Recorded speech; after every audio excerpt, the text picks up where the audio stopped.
현대그룹의 창시자인 고 정주영 회장을 아마 잘 아실 겁니다. 이분에 관한 에피소드나 그런 일화들이 참 많이 있죠. 이분이 가진 철학 중에 빈대 이론이라는 것이 있습니다. 그가 젊은 시절에 부둣가에서 이 막노동을 할 때 일이었는데요. 이 밤에 잠을 자려고 하면 이 빈대들이 물어뜯는 바람에 도무지 잠을 제대로 이룰 수가 없었습니다. 그래서 그 나무 평상 위에 그걸 놓고 그 위에 올라가서 잠을 잤어요. 그런데도 빈대들이 이 상다리를 타고 올라와서 여전히 물어뜯는 거예요. 그는 국리 끝에 물이 담긴 세숫대야 4개를 준비를 합니다. 그리고 그 상다리 4개를 그 물이 담긴 세숫대에 각각 다 다리를 담가 놓은 거예요. 빈대들이 올라오다가 그 물에 빠져서 죽으라는 거죠. 그렇게 하니까 한 이틀 동안은 편하게 잠을 잘 수가 있었습니다. 잘 됐다 싶었는데 어느 날 다시 이 빈대가 물어뜯는 그때 아픔 때문에 잠을 깨고 말았습니다. 도대체 내가 어떻게 된 건가? 불을 딱 켰더니요, 그 상다리를 타고 오지 못한 빈대들이 벽을 타고 줄줄이 올라와서 저 천장에서부터 밑으로 낙하하더라는 겁니다. 소름 끼치게 놀랐다는 거예요. 아니, 한낱 미물인 빈대도 자기 살기 위해서, 그 목적을 이루기 위해서 저렇게 자신의 몸을 내던지다니. 그렇다고 하면 사람이 자기 모든 노력을 다했을 때 이루지 못할 일이 뭐가 있겠는가? 이러면서 그것을 하나의 철학으로 삼고 기업을 경영했다는 것입니다. 저도 이렇게 빈대가 열정이 많은 줄은 미처 몰랐어요. 이 작은 게 그렇게 열정이 있다는 게, 여러분 이 얘기가 뭘 말하는 겁니까? 인생을 살면서 열정을 가지고 살아간다는 게 얼마나 중요한가, 이것을 하나의 일깨워주는 얘기인 거죠. 그 열정에 따라서 삶의 내용이 달라지고 결과가 달라진다는 거예요. 유택의 미기군으로 그 쿠르트 레빈이라고 하는 사회 심리학자가 있습니다. 그는 사람들이 어떻게 할 때 성공을 하고 어떻게 성취를 하는가를 많이 연구를 했는데요. 대개 이 성공과 어떤 성취를 이룬 사람들을 보면 지난번보다 과하지는 않지만 다소 높게 목표를 잡고 노력한 사람들이라는 것입니다. 현실에 안주하지 않고 할 수 있는 것만큼의 한 걸음 더 높은 단계를 세워서 그것을 위해 달려가던 사람들이 뭔가를 이룬다고 하는 거예요. 그러면서 그는 사람들이 사회에서 성공할 수 있으려면 의욕과 실력이 함께 있어야 된다라고 보고 있어요. 그리고 이 두 가지를 가지고 4가지 유형의 사람으로 구분을 합니다. 첫째는 의욕도 있고 실력도 있는 사람이에요. 여러분 더할 나위가 없겠죠. 실력도 있는데 거기에 의욕을 가지고 노력하면 이루지 못할 일이 뭐가 있겠습니까? 하지만 이런 사람들은 극히 사회에서 소수라는 것이죠. 많은 사람이 있는 건 아니라는 겁니다. 둘째는 의욕도 없고 실력도 없는 사람이 있다는 것이에요. 더 이상 참 얘기하기가 어려운 유형의 사람이라고 하는 것이죠. 자, 3번째는 실력은 있는데 의욕이 없는 사람입니다. 그리고 4번째는 실력은 좀 떨어지는데 의욕이 대단한 사람이 있다는 것이에요. 그렇다고 하면 여러분, 실력은 있는데 의욕이 없는 이 3번째 사람과 실력은 좀 부족한데 의욕이 있는 이 4번째 유형 중에 누가 더 성공하는 인생을 살아가겠습니까? 4번째인 것이죠. 실력은 좀 부족해도 내가 이것을 어떻게든 하고자 하는 의욕을 갖고 살아가는 사람이 결국 무엇인가를 성취하더라는 것입니다. 여러분, 신앙생활도 마찬가지 아니겠습니까? 우리가 하나님 앞에 열정을 가지고 노력하는 사람이 믿음의 성장을 이루는 것입니다. 하나님 앞에 열정을 가지고 노력할 때 하나님이 기뻐하시는 뜻을 이룰 수 있는 사람이 될 수 있다는 것이에요. 이 오늘 본문은 주님께서 이 라오디게아 교회에 주시는 말씀입니다. 한마디로 말하면 신앙의 열정을 가지고 살아라, 이 말씀이에요. 이 라오디게아 교회는요, 소아시아 지역, 그러니까 지금 이제 터키 지역 아닙니까? 이 소아시아의 서부 해안 지역에 있던 7교회 중에 하나였습니다. 에베소 교회, 서머나 교회, 두아디라 교회 하면서 쭉 나오잖아요. 그 7교회 중에 하나입니다. 이 교회가 있던 이 라오디게아라고 하는 도시는 그 서부 해안가에 있는 그 에베소라고 하는 아주 큰 도시로부터 동쪽으로 160km 떨어져 있는 곳에 있었습니다. 그러다 보니까 이 서부 해안 지역에서 내륙으로 갈 때 꼭 거쳐야 되는 교통의 요충지였어요. 그러다 보니 많은 상인들이 모여들었습니다. 금융 거래가 활발하게 이루어졌어요. 전통적으로 이 양모가 생산이 돼서 그 양모 모직 산업이 발달한 곳이었습니다. 뿐만 아니라 이곳은 아주 의학이 발달한 곳입니다. 기원전 4세기부터 의학이 발달했는데 특히 이 부르기아라고 하는 유명한 안약을 생산하는 곳이었어요. 이 안약이 그렇게 유명해서 많은 눈병을 치료할 수 있었다고 합니다. 돈이 사방으로 모여들지 않았겠습니까? 그러다 보니까 도시 자체가 아주 부유한 도시가 되었습니다. 이 도시가 얼마나 부유했냐면 이제 서기 한 60년경에 이 소아시아 지역에 큰 대지진이 일어납니다. 이때 그 많은 해안가에 있던 도시들이 파괴가 돼요. 그래서 이 로마 황제가 자금을 지원해서 이 폐허가 된 도시들을 재건할 수 있도록 도와줍니다. 그런데 이 라오디게아 도시는 로마 그 황제의 자금을 거절해요. 그리고 자력으로 자기들의 힘으로 폐허가 된 도시를 재건합니다. 그만큼 재력이 대단했다는 것이죠. 자, 바로 이 한복판에 교회가 세워진 겁니다. 골로새서에 의하면 이 라우디게아 교회는 이 골로새 교회를 섬기던 그 에바브라라고 하는 그 일꾼이 사도 바울의 지도를 받아서 이 교회를 세운 것으로 그렇게 나타납니다. 이 교회가 이 골로새 교회랑 굉장히 가까운 곳에 있었어요. 그래서 사도 바울이 함께 오가면서 이 신앙을 지도했던 그런 교회입니다. 정통적인 복음 위에 세워진 교회고 누가 봐도 아주 건강하게 성장하고 있던 교회였습니다. 자, 그런데 이런 교회를 향해서 오늘 말씀에 보면 주님께서 한 가지를 책망하고 계십니다. 15절 말씀에 나타나 있는데요. 우리 함께 읽어봅니다. 내가 내 행위를 아노니 내가 차지도 아니하고 뜨겁지도 아니하도다. 내가 차든지 뜨겁든지 하기를 원하노라. 아멘. 자, 이 라오디게아 교회의 행위가 어떻다고 하십니까? 차지도 않았고 뜨겁지도 않았다 이렇게 말씀을 하죠. 여기 차다, 뜨겁다라고 하는 이 표현은 당시 이 도시에 공급되고 있는 물과 관련해서 하시는 비유입니다. 이 라오디게아 도시는요 부유하긴 하지만 물 사정이 별로 좋지를 않았습니다. 그래서 다른 도시들로부터 이 물을 공급받고 있었어요. 이 도시의 북쪽에 가면 히에라볼리라고 하는 도시가 있는데 여기에는 아주 뜨거운 온천수가 나왔다 그래요. 그래서 그 온천수를 이 수로를 이용해서 라오디게아 도시로 보내준 겁니다. 그러면 그 뜨거운 물을 받아서 씻기도 하고 난방수로 사용을 했던 것이에요. 또 이 라오디게아 도시는 식수 사정이 좋지가 않았어요. 그래서 인근에 있던 이 골로새로부터 한 16km 떨어져 있었는데 수로를 연결해 가지고 찬물을 식수로 공급을 받았다고 합니다. 자, 그런데 뜨거운 온천수가 이렇게 위에서부터 내려오다가 뭐 좀 지연이 된다든지 또 추운 날씨를 만나게 되면 어떻게 되겠어요? 이 물이 식지 않겠습니까? 미지근하게 돼버리는 거예요. 그러면 이 식어버린 물로 목욕하기도 어렵습니다. 그리고 또 이 물은 석회질이 많이 섞여 있기 때문에 식었다고 해서 이렇게 음료로 마실 수 있는 물이 아니었어요. 한마디로 아무데도 쓸 수가 없는 그런 물이 되고 말았다는 것입니다. 확실하게 차든지 확실하게 뜨겁든지 하면 그 용도에 맞게 사용이 되는데 이미 식어버리니까 어정쩡하게 돼서 이도 저도 아니게 되었다는 것이에요. 주님은 그 물의 비유를 통해서 라오디게아 교회의 신앙이 지금 바로 이와 같다라고 말씀하시는 겁니다. 교회에 출석하고 예배는 드리고 있지만 하나님을 사랑하는 삶의 열정은 없었던 것이에요. 어떻게 하면 하나님의 뜻에 순종하며 살아갈 수 있을까? 이런 신앙의 노력은 전혀 보이지 않았다는 것입니다.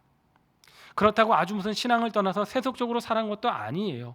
뭐 우상을 섬긴다든지 아예 타락하게 산 것은 물론 아닙니다. 그러나 그 이상 어떤 신앙의 열정이 전혀 없었다고 하는 것이에요. 야, 이렇게 살아가도 하나님이 나를 기뻐하실까? 정말 내가 어떻게 하면 하나님의 뜻을 내 삶에서 더 이루어드릴 수 있지?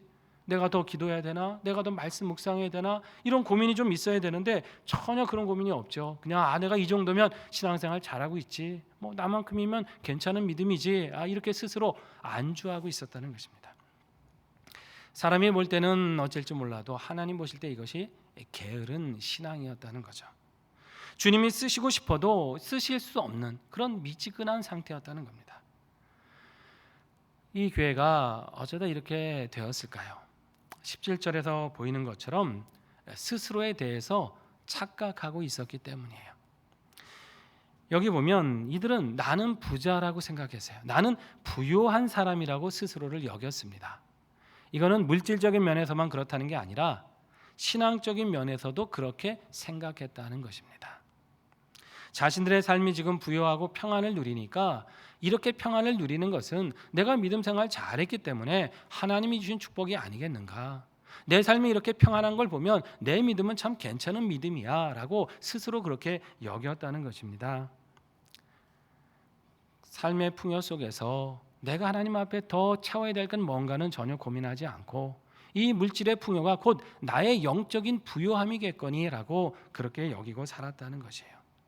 안일한 삶 속에서 자신의 영적 상태를 제대로 진단하지 못하고 있었습니다. 일주일에 한번 교회에 나와서 예배는 드렸겠죠. 하지만 나머지 그 일주일의 삶은 하나님과 상관없는 세상 사람과 다를 바 없는 삶을 이들은 살고 있었다는 것입니다.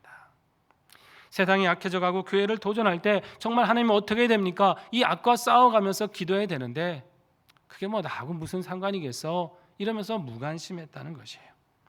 선하고 의로운 길을 지키기 위해서 정말 때로는 고난을 감수하면서 손해도 감수하면서 그 믿음의 길을 지켜야 되는데 이들은 그렇게까지 적극적으로 의를 실천하지 않았습니다. 내가 뭐 그렇게 굳이 그렇게까지 살 필요가 있어? 그거는 저 지도자들이 해야 될 일이고 나는 내 삶만 만족하면 되겠지. 여기에 안일하게 생각한 거예요. 나를 향한 주님의 뜻이 뭘까? 교회를 향한 하나님의 계획은 뭘까? 이것을 고민하지 않고 그냥 이 정도면 내 신앙 좋은 거지. 우리가 믿음 생활 잘하는 거 아니야? 라고 스스로 만족하고 안주했다는 것입니다. 주님은 바로 그 부분을 차지도 않고 뜨겁지도 않은 신앙이다 라고 지적을 하시는 거예요. 여러분, 우리의 신앙은 현실에 안주하는 신앙이 아니라 계속해서 성장하고 주님을 바라보며 앞으로 나아가는 그러한 신앙이 되시기를 바랍니다. 여러분, 우리가 여기에 안주해서는 안 되는 거죠. 이만하면 괜찮지 않은가? 아니에요. 하나님 보실 때는 어떤가를 우리는 진단해야 됩니다. 내가 나를 진단하지 말고 주의 말씀에 비추어서 우리의 상태를 진단해야 되는 거예요. 우리가 현재로 만족하며 살자 하면 그냥 현재가 유지되는 게 아니잖아요. 더 게을러지고 더 무기력해지면서 결국 신앙은 퇴보하게 되어 있습니다. 계속해서 성장하길 힘쓰고 주님이 내 삶을 온전히 인도해 주시도록 내 삶을 맡겨드려야 되는 거예요. 그렇게 주님 손에 내 인생을 맡겨드리고 내 신앙을 맡겨드리면서 살아갈 때 우리는 더 성장하게 되고 점점점 교묘해지고 악해져가는 이 영적 싸움에서 우리는 승리할 수 있는 것입니다. 주님께서는 이 교회를 향해서 이렇게 권면을 하십니다. 여러분 18절 말씀 보십시오. 함께 읽습니다. 내가 너를 권하노니 내게서 불로 연단한 금을 사서 부요하게 하고 흰옷을 사서 입어 벌거벗은 수치를 보이지 않게 하고 안약을 사서 눈에 발라 보게 하라. 아멘. 주님께서는 라우디게아 교회에게 영적인 현실을 지금 보여주고 계십니다. 자신들은 부유하다, 우리는 참 부족한 게 없어 라고 생각했지만 주님은 그렇게 말씀하지 않으세요. 실은 너희들이 가난하다, 가련한 자고 벌거벗은 자고 눈이 가려진 사람들이다, 이렇게 진단을 하십니다. 신앙생활에 열정을 갖고 성장하지 않으면 결과적으로는 그 삶은 빈곤하게 되고 수치스럽게 된다고 하시는 말씀입니다. 그래서 주님은 이 교회를 향해 말씀하죠. 너희는 불로 연단한 금을 사야 한다. 불로 연단한 금을 사라. 이들은 우리가 풍요롭게 살아가는 건 이게 바로 영적인 축복이고 그래서 우리는 물질적으로도 축복을 받은 거라고 생각을 했어요. 부유하다라고 느꼈죠. 그러나 주님은 진정한 부여는 그런 것이 아니라 신앙의 연단을 통해서 그 믿음이 순전하게 되는 것, 금과 같이 정결하게 되는 믿음으로 살아가는 것이 진정한 부여라고 말씀하는 겁니다. 가진 게 많아서 현실이 만족스러워서 하나님을 믿는 게 아니라 어떤 시련과 고난 속에서도 이 믿음을 제일 귀하게 여기고 그 뜻대로 살아갈 수 있는 그 순전한 믿음이 진정 인생의 부여라고 말씀하시는 겁니다. 여러분, 만일 세상 것으로 우리가 부요함을 삼고 살아간다면 어떻게 되겠습니까? 그 부요함을 잃어버릴 때는 믿음도 잃어버릴 거 아닙니까? 그러나 말씀으로 연답받고 불과 같은 그 고난을 통과한 사람은 어떤 상황이든지 하나님만을 의지하고 그 믿음으로 살아가게 되는 것입니다. 그래서 그 믿음으로 인해서 오히려 하나님의 영광을 나타내게 되는 것이죠. 이게 진정한 부요라고 하시는 거예요. 여러분, 이런 진정한 믿음의 부요함을 누리시기를 바랍니다. 또 주님은 말씀합니다. 이 교회를 향해서 너희가 흰옷을 사서 벌거벗은 수치를 가리라고 말씀하세요. 이 지역이 이제 양모 산업이 발달했다고 말씀드리지 않았습니까? 특별히 이 검은색 양털로 만든 그 모직 산업이 발달했다고 합니다. 여러분, 흰 양털에 비해서 검은색 양모는 더 희귀하잖아요. 더 비싼 값에 팔릴 수밖에 없습니다. 그러니까 그런 옷을 두르고 있으면 자신이 대단한 사람이 된 것이냐, 그런 생각이 들었겠죠.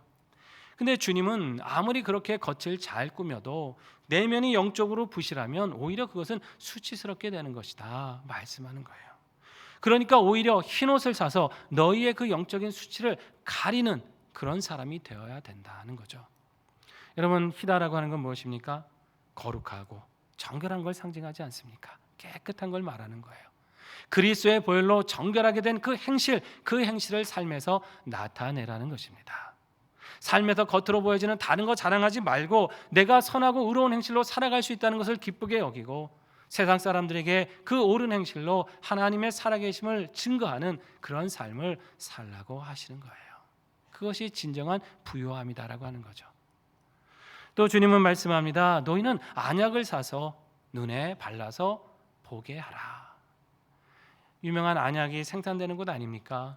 그래서 많은 눈병을 고쳐서 사람들의 시야가 밝아진 것처럼 이제 이 영적인 안약을 사서 그 눈에 바름으로 자신의 상태를 바라보고 시대를 분별하는 그 지혜와 안목을 가지라고 하는 것입니다. 하나님이 보실 때 무엇이 선한 길인지를 깨달아야 되는 거죠. 하나님 보실 때 어떤 것이 악하고 진리가 아닌 길인 것을 분별할 줄 알아야 되는 거죠. 그래서 악한 길은 배격하고 하나님 기뻐하시는 길을 위해서 고난도 마다하지 않고 그 길을 걸어갈 수 있는 그 믿음의 자세를 가지라고 하시는 것입니다. 그런 영적인 분별을 하라는 것이에요. 이렇게 살아가는 것, 이게 바로 열정이 있는 신앙이라는 것입니다. 지금 이 정도면 괜찮다라고 안주하는 것이 아니라 내가 끊임없이 어떻게 하나님 앞에 자라갈 것인가를 고민하고 실천하는 것이죠. 신앙을 통해 내 삶의 만족만 되면 그것으로 만족하고 끝나는 게 아니라 하나님, 그러면 내가 이 시대에 주님의 뜻을 위해서 무엇을 해야 됩니까? 어떤 수고를 더 해야 됩니까? 묻고 기도하고 나아갈 수 있는 믿음, 이게 열정을 갖는 신앙이라는 것이에요.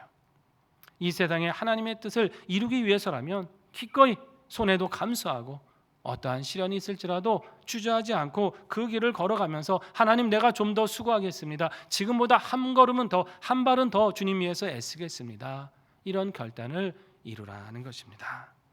여러분, 이러한 신앙의 열정을 가지고 우리를 통해 하나님의 거룩하신 뜻을 나타내며 살아가실 수 있기를 축원합니다. 주님께서 이렇게 교회를 책망하시는 이유가 있어요.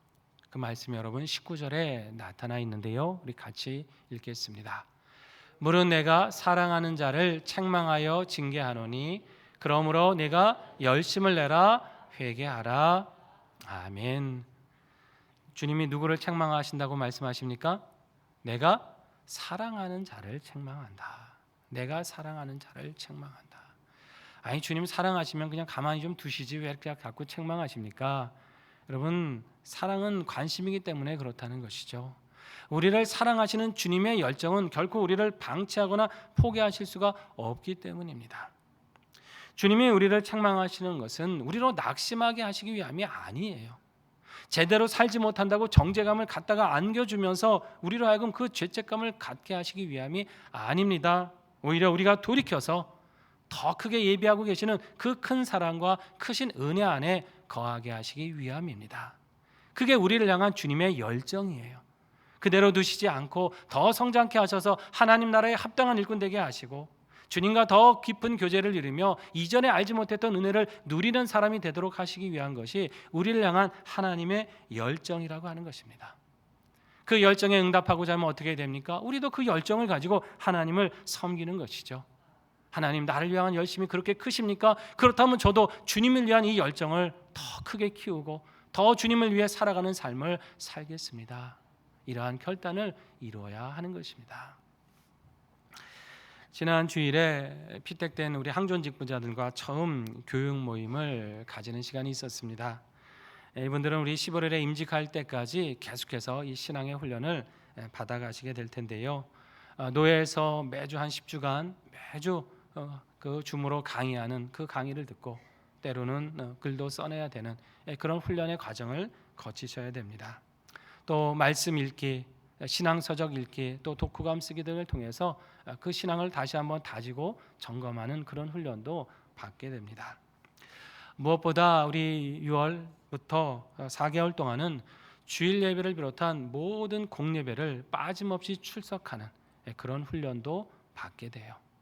현장 예배에 부득이 나오기 어려우실 때는 온라인 예배를 통해서라도 반드시 예배의 자리를 지키고 스스로 그것을 자가 출석을 체크해 가면서 그렇게 훈련하는 시간을 갖습니다. 제가 이 과제를 드리면서 우리 피택된 분들에게 드린 말씀이 있습니다. 여러분이 평생 믿음 생활하시면서 이때만큼 언제 이렇게 하나님 앞에 모든 예배를 빠짐없이 나오도록 애써보고 정말 하나님의 말씀을 묵상하고 기도하기 힘써보고 그렇게 하는 시간이 언제 또 있으시겠는가? 어려운 짐이라고 생각하지 마시고 이 훈련을 통해 하나님이 내 믿음을 분명히 더 성장시켜 주시고 더욱더 존귀한 주님의 나라의 일꾼으로 사용하실 것을 기대하면서 그렇게 한번 감당하시기를 바랍니다. 이렇게 당부를 드렸습니다. 때로는 힘든 시간이 분명히 있겠죠. 바쁘고 힘든 중에 아이고 야 참 이거 버겁다라고 느낄 때도 있을 겁니다. 그러나 그 시간을 통해서 분명히 하나님과 더 가까워질 수 있고 복음을 위해서 더 충성스럽게 일하는 일꾼으로 성장할 것을 기대하고 소망하면서 감당할 수 있다는 것입니다. 이분들이 잘 이 사명을 감당하도록 여러분 많이 기도해 주시기 바랍니다. 뿐만이 아니에요. 여러분 이게 근데 피택자들만의 이야기입니까? 그렇지 않은 것이죠. 하나님의 일꾼으로 부르심을 받은 우리 모두가 함께 힘써야 될 일인 줄 믿습니다. 여러분 우리 성도 한 사람 한 사람은요 이 시대에 하나님의 뜻을 이루어 드리고 그 영광을 나타내도록 부르심을 받은 사명자입니다. 지금 내 신앙이 얼마쯤 와 있는지를 한번 점검해 봐야 되는 것이죠. 그리고 주님을 위해서 한 걸음 더 내 열심을 내는 그 시간을 우리는 결단해야 되는 것이에요.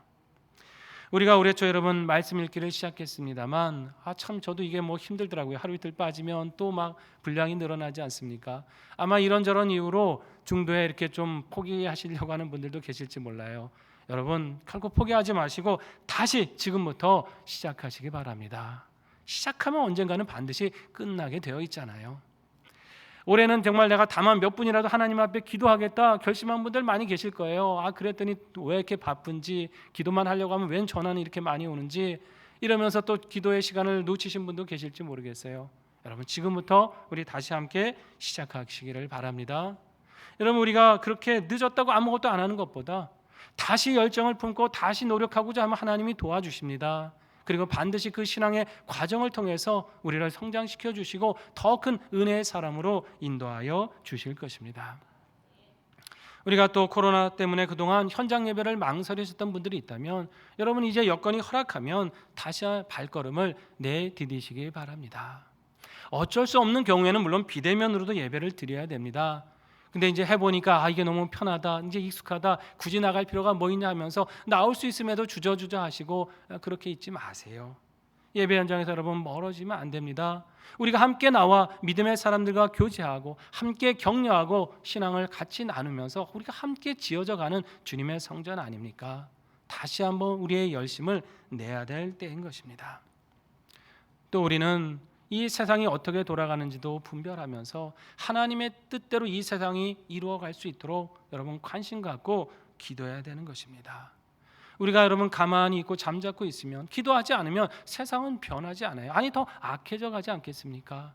깨어 기도할 때 하나님은 이 세상의 악함을 막아주시고 선한 역사를 이루어 주십니다. 여러분 그런 점에서 이번 주에 있을 그 특강 또 17일에 예정되어 있는 그러한 특강에도 여러분 관심을 갖고 함께 기도하는 마음으로 동참하시고 귀한 은혜의 시간을 나누시기 바랍니다.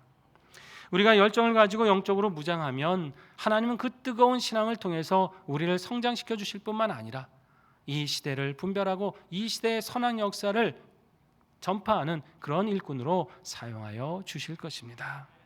주님이 오늘 우리에게 이 음성을 들려주시는 것은 우리를 사랑하시기 때문입니다. 우리를 사랑해서 정말 하나님의 그 귀한 사역에 동참하는 일꾼이 되라고 안타깝게 부르시는 것입니다. 그 사랑의 음성 따라서 더욱 열정을 가지고 신앙생활은 우리 모두가 되시기를 바랍니다. 그럼으로써 우리의 삶을 통해 하나님의 선한 뜻을 이루어드리고 그분의 살아계신 영광을 이 땅에 나타내며 살아가시기를 주님의 이름으로 축원합니다. 함께 기도하겠습니다. 이 시간 우리 말씀 붙들고 함께 결단하며 기도합니다. 하나님, 주의 말씀과 기도로 우리의 신앙을 늘 진단받기를 원합니다. 현실에 안주하지 않고 믿음 안에서 한 걸음씩 더 성장하기 위해서 늘 힘쓰게 하여 주시옵소서.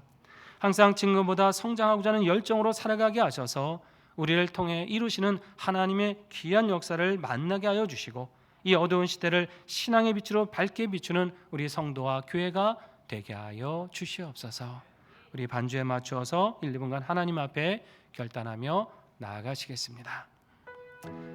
아버지, 주시옵소서. 하나님, 주시옵소서.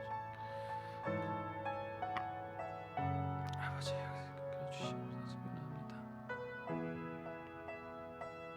주시옵소서. 아버지, 주시옵소서. 게을러지지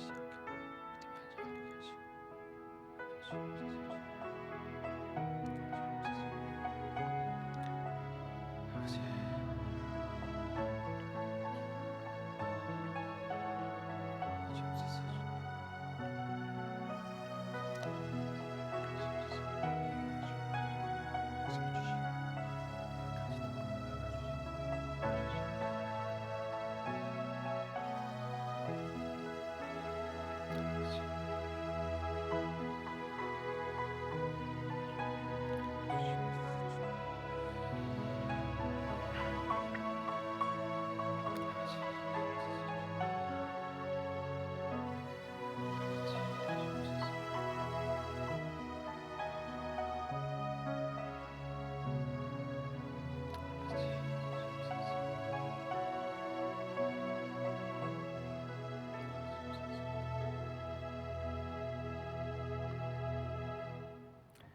아버지 하나님, 우리를 향한 하나님의 열정을 생각합니다. 우리도 뜨거운 열정으로 하나님을 섬기게 하셔서 이 땅에 하나님의 선한 역사를 이루어드리고 귀한 주님의 영광 나타내는 주의 자녀들 되게 하여 주시옵소서. 예수님의 이름으로 기도드립니다. 아멘.